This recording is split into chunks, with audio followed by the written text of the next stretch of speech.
Hey guys, how's it going? Hope you're doing well. My name is Crown, and today I'm going to read you some very interesting stories that I hope that you're gonna love. And now, without further ado, let's go!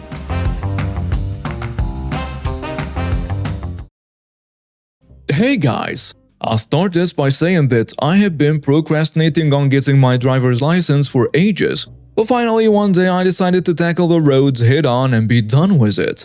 Let me tell you though, I had a reputation for being a bit of a daredevil, always seeking adrenaline-fueled stunts and crazy challenges. People often joke that I was born with a lead foot, but honestly, I just enjoyed pushing the boundaries of what was possible. So, you can imagine how excited I was to get behind the wheel and show the world my skills. I'm aware this might sound a bit off to some of you, but I don't know, maybe you're right. It's not the first time I've been told that I'm a young and stupid kid. I surely act like it sometimes, and this story is a true embodiment of what I'm saying. Anyways, on the fateful day of my first driving lesson, I walked into the driving school with nervous and excitement all tangled up inside me. That's when I first laid eyes on Karen, a woman with a permanent scowl etched on her face and a vibe that screamed, "I am better than you." "Hi, Mac." "Hi, I am Max," I said, trying to sound confident. Karen glanced at me. "I'm Karen. You better listen carefully and do exactly as I say if you want to pass this test." Okay, fair enough, I thought. I am here to learn, right? But as the lesson progressed, Karen's instruction turned into a relentless torrent of criticism and condescension. Every tiny mistake I made was met with a scathing remark. "You call that parking? My granny can do better, and she is 90. I mean, why was I even parking a car on my first day? You're driving like a toddler with a tricycle. I'm shocked he even made it to your age." I gritted my teeth, trying to keep my cool, but enough was enough. I decided to take a stand against this entitled witch. The next time she pointed out a mistake, I calmly replied, "Karen, I get that you're trying to be tough, but we will learn better if you're a little more supportive. Constructive criticism, you know?" Karen's face turned an interesting shade of red. "Excuse me? Are you questioning my teaching methods?" "Well, yeah, you're not exactly motivating me with all the snarky comments." The showdown had begun and Karen didn't back down. She was determined to put me in my place, but she had no idea who she was dealing with. A reckless kid who doesn't shy away from a challenge. I decided to show her just what a daredevil I could be, and in our next lesson, I managed to trick her into letting me take her to a stretch of road with a hill and a steep drop on the other side. We approached the top of the hill and I felt a surge of adrenaline. This was my moment to teach Karen a lesson she'd never forget. "Alright, Max, slow down and gently brake as we go down the hill," Karen said in her usual bossy tone. But I had other plans. I grinned and stepped on the gas pedal, ignoring Karen's instructions. The car picked up speed and I could hear Karen shouting, "Stop it! I said stop it, you little piece of trash!" We reached the bottom of the hill, and before we could crash into anything, don't worry folks, safety first, I slammed the brakes, bringing the car to a screeching halt. And Karen's face was a sight to behold. With a cheeky smile I said, "Oh, my bad, it seems that this little piece of trash over here confused the gas pedal with the brakes. Perhaps my instructor should teach me better." Though, when I turned to her after I said those words, I saw that her eyes were tearing up and her pants were pretty much all wet. I felt slightly guilty seeing her in that state, but a character like that needed someone or something to shake her up that way, just to know that she's not really better than any of us out there. What I did was bad, and considering that I wasn't really a good driver back then and didn't have 100% control over the vehicle I was driving, yeah, I admit what I did was wrong and could have gone way worse than this, especially if I lost control and hit another car or worse. But I need to be clear here, even though that was only my second driving lesson, that wasn't actually the second time I drove a car. I can drive a car just fine. My dad only sent me to that school to solidify my driving skills before I took the test. So in a way, I had control over what I was doing, to some degree. I wanted to teach her a lesson, and I did. In fact, some might argue that I overdid it, but oh well. I won't even argue with you. After that incident, she actually called someone from the driving school and had them come pick me and the car up since she obviously had to go back home and change and perhaps take the rest of the day off. She wouldn't let me drive back to the school myself. When I got questioned about it, I said that this was only my second driving lesson and I confused the gas pedal with the brakes and that there was no ill intention by any means. After all, I came here to learn how to drive and it's no surprise that I make mistakes like that through the process of learning how to. Of course, my dad didn't buy it when he knew what happened, but eventually let it slide was just a warning. In the end, I got off scot-free and they ended up assigning me a different instructor who was way nicer than Karen and we got along just fine. And yeah, that's how I got a nasty Karen to literally piss herself after she acted all high and mighty to me for absolutely no reason. I didn't mean for it to end this way and I'm not really proud of what I did, but just so you know, I'd definitely do it again if I had to. Don't be a jerk to others and stay humble, people. Edit. Quick note for some of you who asked in the comments, why didn't she hit the brakes herself? Well, the car we were in wasn't a dual control vehicle. It was a normal one where the only pedals in it were under my own feet. Oh wow, that was one crazy ride. Who knew that OB would end up teaching Karen a lesson she won't forget anytime soon? But hey, let's all agree that playing pranks on instructors might not be the best idea. Safety first, guys. But you gotta hand it to him for standing up against the entitled vibes. And let's not forget the epic mic drop moment when he had Karen calling up for backup. It's a good thing they switched instructors in the end. A little positivity goes a long way. So yeah guys, be kind, stay humble, and maybe don't mess with that guy if you ever come across him. Also, I'd love to hear what you think about OB's daring encounter with Karen. Did it make you laugh? Did you cringe a little? Share your thoughts in the comments section below. I'm all ears. And hey, if you enjoyed the story and want more stories like this, don't forget to hit that like button and subscribe. You don't want to miss out on the next adventure I have in store for you. So join the Head and Tail family and let's dive right into our next story.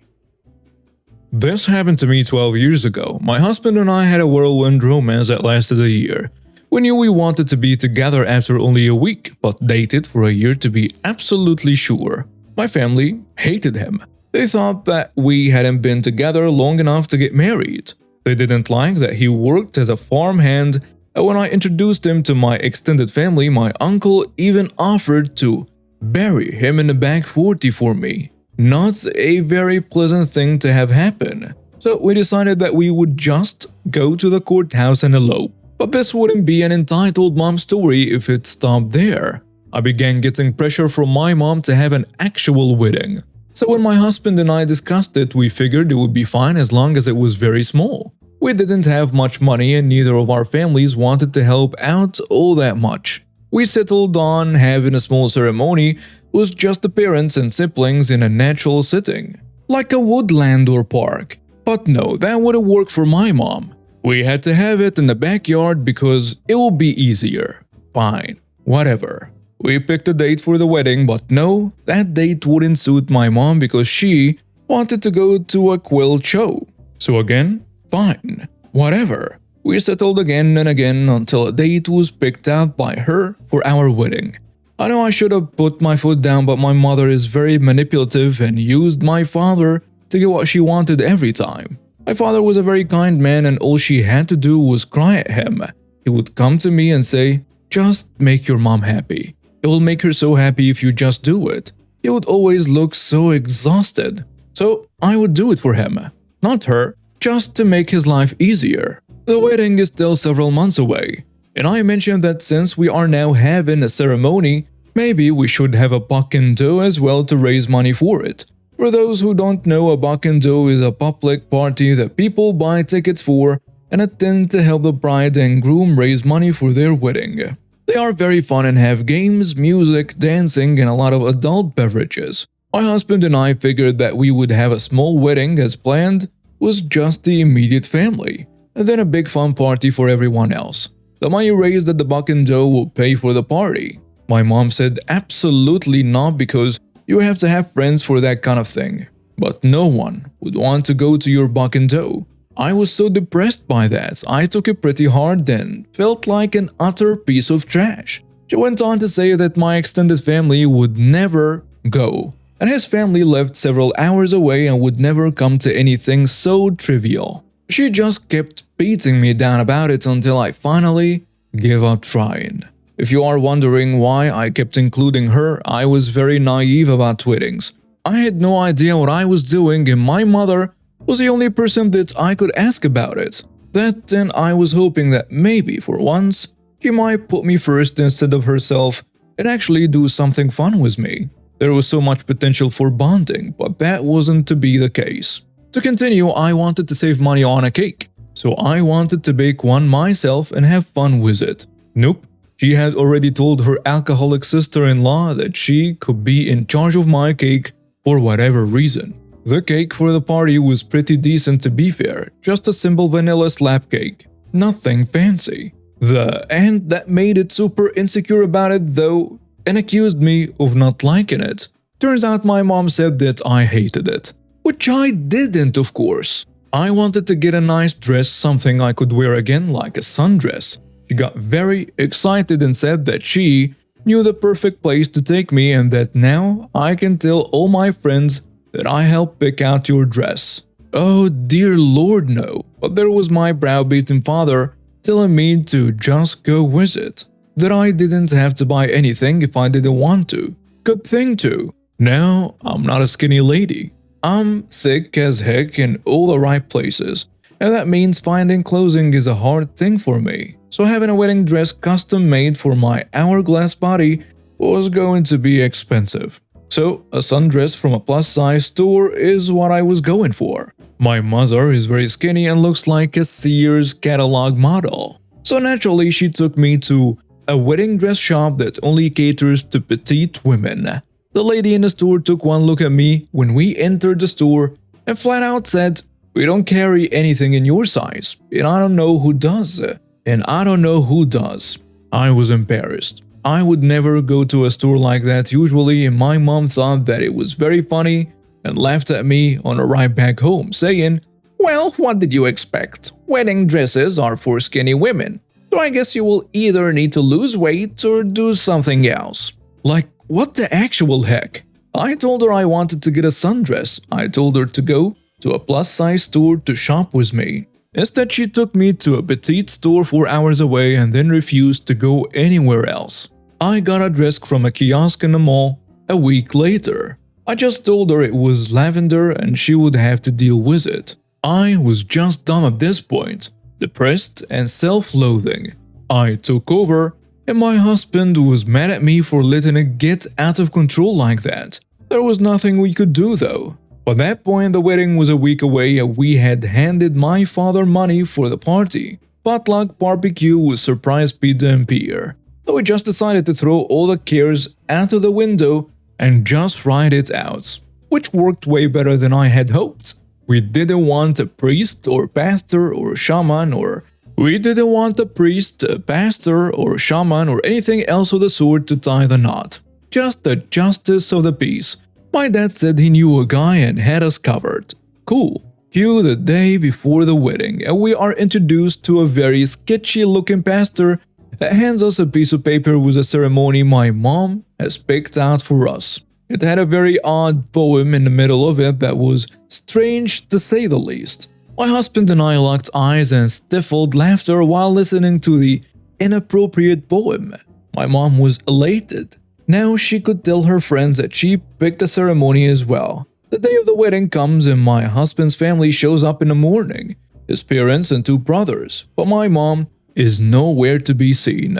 Just my dad and my brother roaming around the house. I'm all dressed up in my lavender dress, and the wedding is to be at noon, with a party happening for everyone else the next day. I ask my dad where she is and he mutters quietly that she went to a quilt show and wouldn't be back until that night. A quilt show. Not many of you would have said screw it, I'm going to go ahead and do it anyway without her. But I guess the night before she had taken the pastor aside and told him it wasn't going to be until the evening, leaving us completely in the dark. So we waited around and laughed about how absurd it all was. 6 p.m. rolls around and the pastor shows up ready for business. My mom shows up about 20 minutes later, laughing about how we can't start until she has a shower and gets dressed. I tell her that this has been totally unacceptable, that she knew when it was supposed to be and that she purposely decided to disrespect not only myself and my husband, but also his family as well. And she said that I was being ungrateful. We all stood in silence until she came out and I looked at her and said, "Are we allowed to start now? Do you need a snack? Did you go to the bathroom first?" I would normally never be rude like that, but I was just done. She looked embarrassed and fake smiled and said it was fine. The man went on with the ceremony, and when he got to his odd poem, just as we had predicted, all the brothers lost it. We all laughed hysterically. My mother was pissed and hissed at us to, "Oh, stop laughing." But we just couldn't. It was the best thing. My dad and husband's parents were roaring with laughter as well. After the wedding was done, she went to sulk in her room. How dare we have fun? The party the next day was a blast. We did everything we could think of to have fun despite my mother constantly trying to get me to hide away from the party. She was literally trying to get me to clean the house and do dishes while the party was going on so that she could mingle and drink. At one point, I just laughed and said, "Shotgun the tall boy of bush lights in front of her was my husband's cousin." At one point, I just laughed and said no. Shotgun the tall boy of bush lights in front of her was my husband's cousin, and suggested that we all have a bonfire to send off the night. Mom huffed and took my dad in the house to yell at him about it. My poor dad. My mom resurfaced after a while and sat at the fire. She smiled at me and proceeded to start telling embarrassing stories about my childhood. The kind you don't want to tell people that you aren't too familiar with. The traumatic kind. My husband and I were quite tipsy by that point and decided that since most of the family was either leaving or going to bed, we would round up the stragglers and see if they wanted to go to the local bar. Everyone was tired, so my husband and I walked to the bar all done up in our wedding duds in true rural small town class. We had redressed in our wedding clothes for the party because why not? It was awesome. My mom got control of what was left of the party and we got to tell the town about our marriage. I met old school teachers, classmates, and even the former town mayor. We didn't need to pay for drinks for the rest of the night and played darts and pool with everyone there. When we got back at 3 a.m., we cleaned everything up from the party and started up the campfire again to cook breakfast. We got to hear about how cringy my mom was after we left and how my husband's aunt told her off on her own way to bed. That whole series of events led to me fully coming to the realization that my entitled mother would never change. She would always disrespect me. After 10 years of no contact, soon after my wedding, we finally started talking again. This time, I set the boundaries and there isn't a thing she can do about it. The moral of the story: do what you want for your special day. If someone doesn't like it, it's not your problem. Just because a person is family doesn't give them the right to treat you badly. Oh my, what a wild wedding adventure that was. From awkward dress shopping to the mysterious quilt show and the unexpected poem during the ceremony, it's like something straight out of a comedy movie. And the best part, the brothers' uncontrollable laughter during the ceremony. Talk about the perfect unexpected twist. Despite all the chaos, it's heartwarming to see how you and your husband stood your ground and had a blast at the party, surrounded by friends and loved ones who truly cared. And kudos to you for setting those boundaries with your entitled mom. It is essential to do what makes you happy on your special day and in life in general. Remember, it's your journey and no one else's opinion should get in the way. And hey, if you want more epic tales that'll make you laugh and warm your heart, don't forget to hit that like button and subscribe to our channel. Join the Hidden Tale family for more entertaining stories that'll keep you hooked. Thanks for tuning in, and until next time, keep shining bright and savoring every moment of life's delightful surprises. See ya!